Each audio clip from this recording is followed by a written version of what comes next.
I said emancipation is the fact of, or the process of being set free. The story of mankind is the story of redemption. Let me say that again. I said the story of mankind is the story of his redemption. Redemption meaning the action of regaining possession of something in exchange for payment. It's the clearing of the debt. Clearing of the debt. Okay. Mankind is enslaved. And the method of or means of enslavement is sin. Sin caused the downfall of mankind and caused him to go into imprisonment or enslavement. There's nothing much more heartbreaking than to watch a child being handcuffed and carried on to prison or to jail. And that's kind of what happened when Adam and Eve were driven from the paradise they were in. They were handcuffed and driven into a place of abandonment, a place of imprisonment, a place of enslavement, because sin had enslaved them. And the effects of enslavement or prison has a way of changing people. Are you listening? Yes. Enslavement has a way of changing a person from what they would have been into something else. When you look at Jesus, this is, you might say, his initial sermon. Jesus says and uses words that describe someone who's on a mission to set the captives free. Yeah. Look at what he said. The Spirit of the Lord is upon me because he has anointed me to preach the gospel to the poor.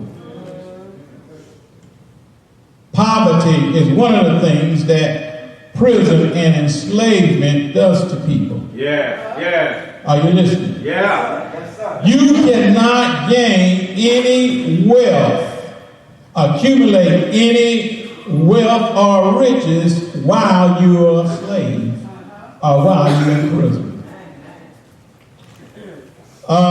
People are poor and don't even know it. Yeah. All the world's wealth, all the world's riches is nothing more than play money. Play money. Are you listening? Yeah. Any of y'all ever seen play money? Yeah.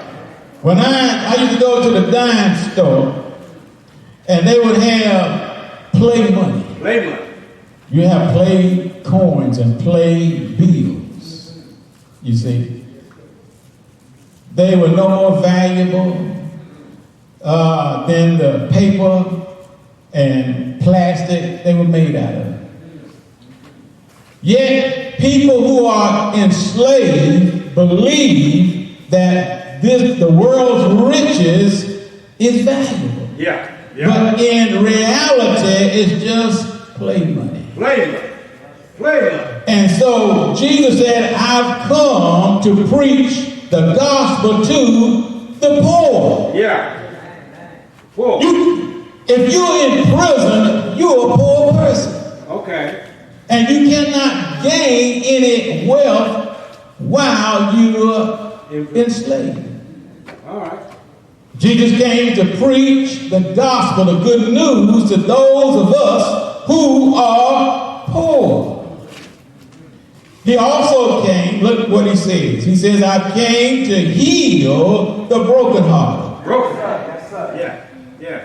When you're enslaved, your heart is heavy. Your heart is broken because you have resigned yourself to a life of misery. When you're in prison, there's not much daylight. There's not much reason for joy. There's not much reason for hope while you're a slave. And so Jesus came to heal the brokenhearted. Yeah. Those who have been burdened down and all their hope has been taken away from them, and they're resigned to the fact that they're just going to live out a life of misery, a life of sorrow. That's what happens when you're a captive. Look at what else he says. He says, I've come to preach deliverance to the captives. He said, I've come to give the recovery of sight to the blind. People, when you don't know something, you're just blind. Blind. Are you listening? Yes, sir. Blind. A lot of times people would say, tell somebody, you're blind. It's not that their eyes are not working, it means that they can't see the truth. And mankind is blind because he does not see or know the truth. Okay. And so Jesus has come to give sight to those who can't see. Okay. Sight to the blind by giving us knowledge of the truth. Okay. And then one other thing he says, I've come to set at liberty them that are bruised. Jesus came to give us freedom. Came to give us a choice. Those who are bruised are those who have been abused, because our captor, who is the enemy of God, has wreaked havoc on man.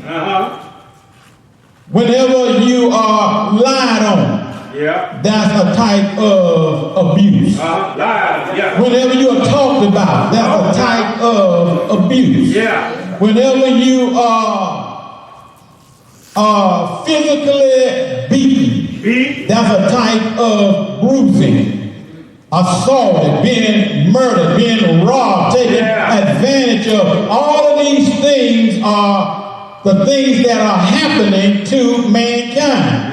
Jesus said, I've come to set at liberty all of them who are being abused.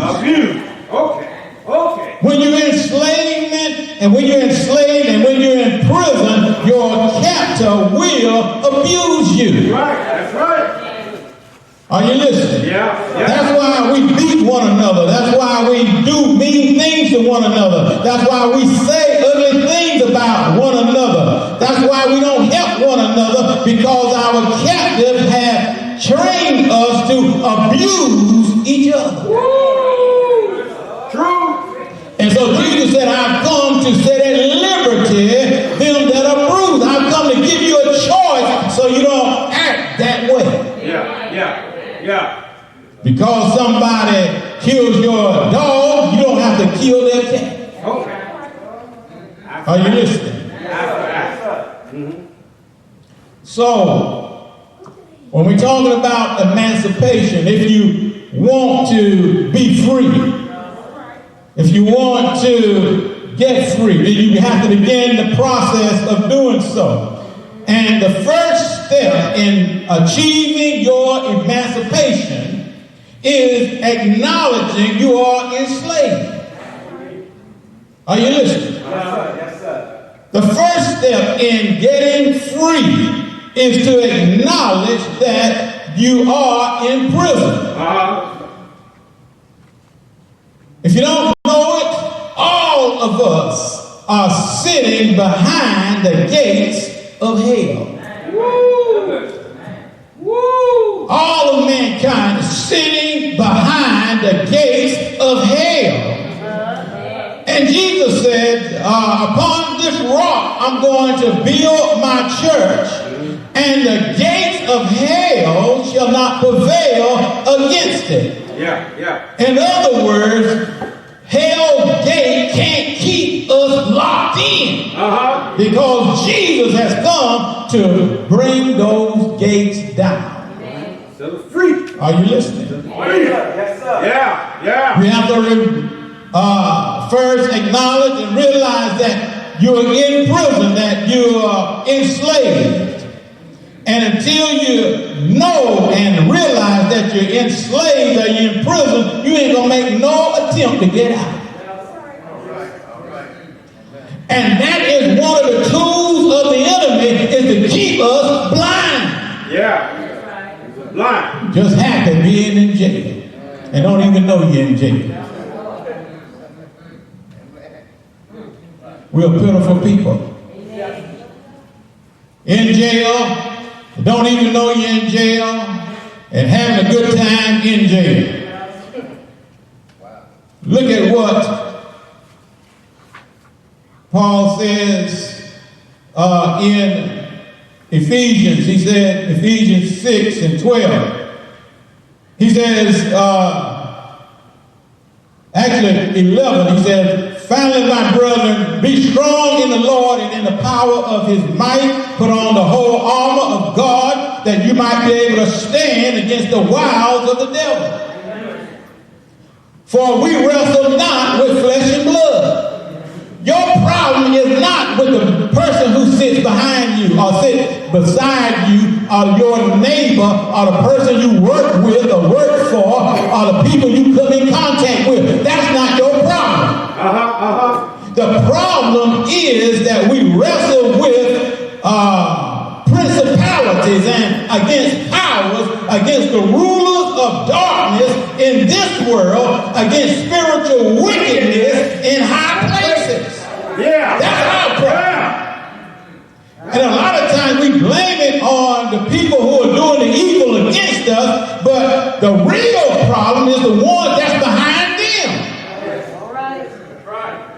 And because we are blind to the fact that we're in prison, we blame the wrong person. And we can't get out. Another thing, you can't help a blind man see who don't know he's blind. Are you listening? You can't help a blind man see who don't know that he's blind. One occasion, the disciple said, Lord, don't you know that the Pharisees were upset with you? That's what he said.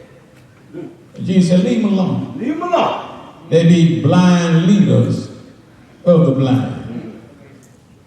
And if the blind lead the blind, they both are going to fall into a ditch. When Jesus healed the blind man who was born from his mother's, born from birth, the Pharisees tried to find something wrong with him. And then in the end, Jesus said, for judgment I've come into this world, that they which see not might see. Jesus said, I've come so that people who can't see can begin to see. and they which see might be made blind. People who think they know, know it all. They are being made blind. Yes, sir. Yes, sir. And some of the Pharisees which were with him heard his words and said to Jesus, "Are we blind?" And Jesus said, "Well, if you were blind, then you wouldn't have any sin. But since you say you see," he says, "your sin remains." You see, you can't be helped until you realize that you can't see. Oh, boy. There it is. True. And if they would admit that they didn't know and they needed help, then they could be set free so they could see. Yeah. But since they say, "I already know," Jesus said, "your sin remains." I can't help a blind man who don't know he's blind. And that's the problem with the world today. People think they know, but they don't know. That's right. And that's why the healing power of God can't help folk, because they don't realize that they need help. And they don't realize they need help because the enemy, the God of this world, has blinded their mind. And Jesus said, "I've come to give light to where there's darkness, to open the eyes of the blind." Are you listening? Yes, sir. I'm talking about emancipation. Free. So that's step one. First, you got to acknowledge that I'm in jail. Yeah. I'm in prison. Yeah. And I need to get out of here. Need to get out. Number two, next step, you need to want to escape your captor. Yeah. Because you can get out, that don't mean that you want to leave. Are you listening? Yes, sir. Yes, sir. Make it plain. There are documented cases of people who have been kidnapped. And when they finally find them and want to set them free, they don't want to go. Are you listening? Yes, sir. People have been kidnapped from childhood or kidnapped when they were young, and they have developed bonds with their captors and relationships with their captors. And when the people come to set them free, they have a fit. They don't want to go. Preach. Are you listening? Preach. Yes, sir. That's what. And the same thing has happened with people today. They got attachments to their captor. Yeah. To the world. Yeah. They've developed relationships with the enemy. And so even though they can leave the jail, they don't want to go. I've seen cases where animals, they have them encaged and whatnot, and then they will open the door so they can go out. But they're afraid. They won't go out. And people are like that today. They've been beat down so long. Yeah. They've been abused so long. Yeah. That now that they can go free, they're afraid to leave. Wow. There are a lot of people who are afraid to become what God had them to be. They're afraid to step out. And to get their freedom. There are, the thing about a slave who said, "Okay, slave, you've been on this plantation all this time, and now you can go." Where I'm going? Where to go? And the slave say, Where I'm going? "I don't want to go. I'm happy being your slave." And there are people who are happy being the slave of sin. They are happy being the slave of the enemy. And so even though God allows them to leave the prison, to leave the plantation, they want to stay. In fact, it's kind of like changing your diet. You know, you used to eating slop, used to eating food that's bad for you. Yeah. And so if you need to change your diet, you say, well, I'm used to this food. You know it's killing you. You know it ain't no good for you. Yeah. But you want to keep eating that and die, then change your diet and eat the food that's good for you and live. Great. And that's how people are when it comes to salvation and deliverance. They rather stay with what they know than to leave and receive what God is offering them. All right, finally, let me finish up. Emancipation. The fact or the process of being set free. You know, people call Abraham Lincoln the great emancipator.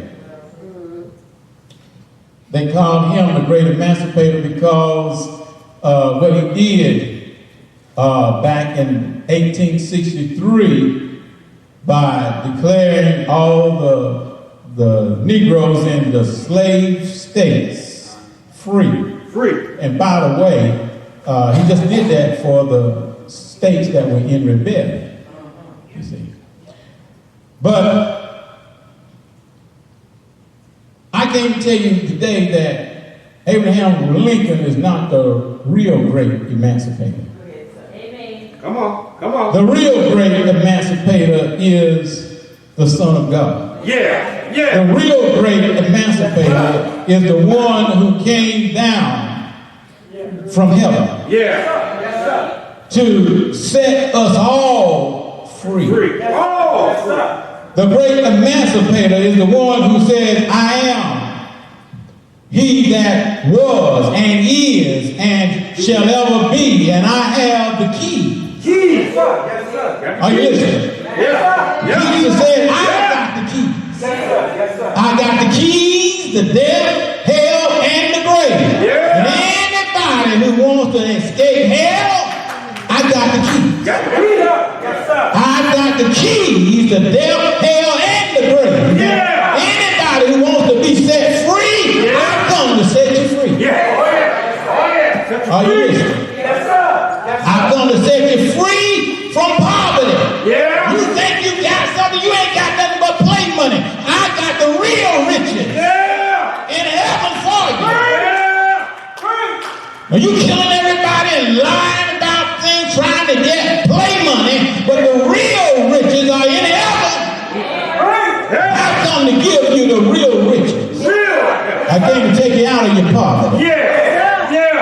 Jesus said, you sit around in misery and sorrow in this world. I come to take you to a land of joy and happiness, where every day will be like Sunday, Sabbath will have no end. You got to put those locks on your door. You don't have to worry about anybody breaking in your house. You don't have to worry about people talking about you, calling you everything but a child of God.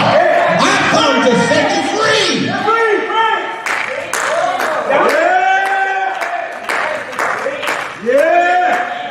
I've come to let you know who your real enemy is. I've come to let you know that God made you and that He has a place for you. And He's waiting for you to come and be what He is. I've come to set you free from your dependency and the grip of sin. Are you listening? Oh, y'all are addicts. Addicts to sin. You're hooked on sin. But I've come to set the captive free. I've come to wean you off of that sin. I came to give you something that will set you free.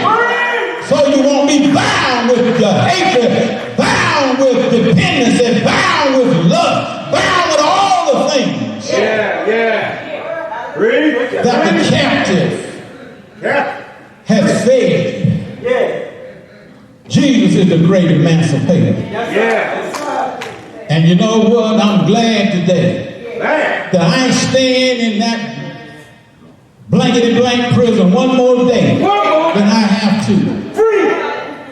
I'm glad that God came and got me out of this jail I'm in. I'm glad he got me off this plantation I was in. I'm tired of being a prisoner. I'm tired of being a slave. I'm tired of being bogged down. I'm tired of being something that God didn't make me to be. God made me to be his son, an heir to a fortune. And the devil had enslaved all of us to keep us from what God had prepared for us from the foundation of the world. And Jesus came to let us know that you are no longer a slave. You are no longer a captive. I come to redeem you from the curse of the law. And he paid the price of your freedom and my freedom by going up on Golgotha's hill. That was the price of getting us out of jail, getting us out of the plantation. He went to Calvary, died on the cross. Early Sunday morning. Not only did he get up, but he got up with everybody, with all power in his hand. And he said, whosoever will, if you want to get up and get out of this prison, come go with me.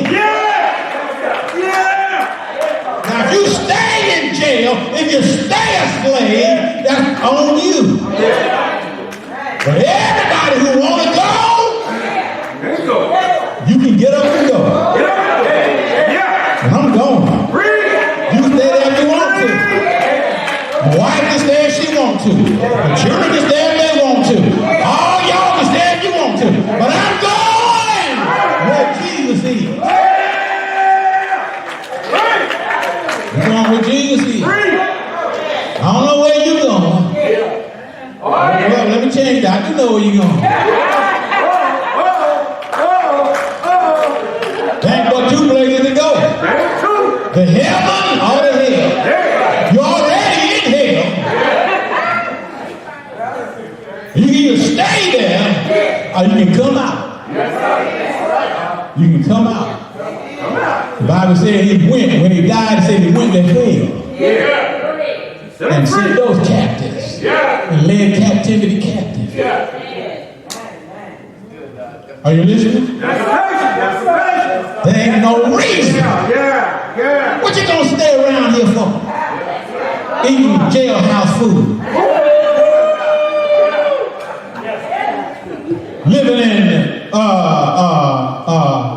slave cabins.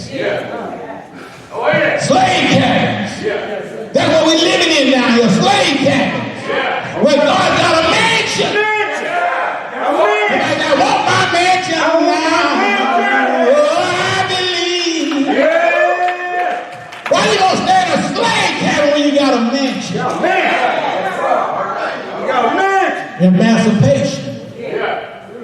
The process of being set free. And that's what we are as a church. We're in the process of being set free. We're in Exodus. We're on the move. We're coming out of Egypt. We're on our way to the promised land. Whoever will come and go with me to my Father's house.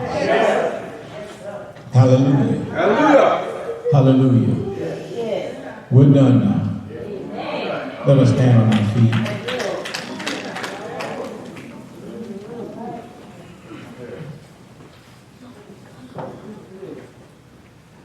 Let us pray.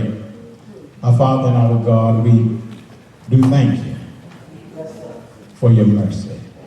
We thank you for your grace. We thank you for doing for us what we could not do for ourselves. Locked in prison bars,